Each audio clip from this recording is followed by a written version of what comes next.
എനിക്ക് ഏറ്റവും പ്രിയപ്പെട്ട അച്ചാറുകളിൽ ഒന്നാണ് കണ്ണിമാങ്ങ അച്ചാർ. എല്ലാ പ്രാവശ്യവും മമ്മിയാണ് ഉണ്ടാക്കുന്നത്. ഞാനത് ടേസ്റ്റ് ചെയ്യാറ് മാത്രമേ ഉള്ളൂ. ഈ പ്രാവശ്യം എന്നാൽ തന്നെ ഉണ്ടാക്കാമെന്ന് വിചാരിച്ചു. 2 ആഴ്ച മുന്നേ തന്നെ മാങ്ങ ഉപ്പിലിട്ട് വെച്ചിട്ടുണ്ടായിരുന്നു. ഇന്നിപ്പോൾ കണ്ണിമാങ്ങ അച്ചാറാക്കുന്ന പ്രോസസ്സാണ് കാണിക്കുന്നത്. മുളക് പൊടിയും മഞ്ഞൾപ്പൊടിയും ഒക്കെ ഒന്ന് ചൂടാക്കി എടുത്തിട്ടുണ്ട്. അതിൻ്റെ കൂടെ തന്നെ കായം കൂടെ ആവശ്യത്തിന് ചേർത്തിട്ടുണ്ട്. ഇനി നമുക്ക് വേണ്ടിയത് ഉലുവയും കടുകുമാണ്. അതൊന്ന് ചൂടാക്കിയിട്ട് പൊടിച്ച് വെച്ചിരിക്കുന്നതാണിത്.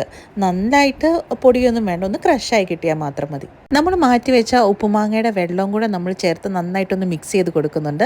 അത് മിക്സ് ആയതിനു ശേഷം കണ്ണിമാങ്ങയും കൂടെ ഇട്ട് നല്ലതുപോലെ ഇളക്കി യോജിപ്പിക്കുന്നുണ്ട്. ഇനി നമുക്ക് ഭരണികളിലാക്കി സൂക്ഷിച്ച് വെക്കാം, ഇല്ലെങ്കിൽ ചില്ല് കുപ്പിയിലാക്കിയാണെങ്കിലും സൂക്ഷിച്ച് വെക്കാവുന്നതാണ്.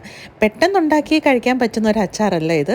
കുറച്ച് നാളത്തെ കാത്തിരിപ്പിന് ശേഷം മാത്രമാണ് നമുക്കിതിൻ്റെ നല്ല രുചിയോടുകൂടി കഴിക്കാൻ പറ്റുന്നത്. നല്ലെണ്ണ ചൂടാക്കി അതും കൂടെ നമുക്ക് ഈ അച്ചാർ കുപ്പിയുടെ മുകളിൽ ഒഴിച്ചു വെക്കാവുന്നതാണ്.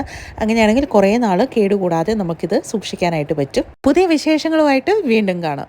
ബൈ.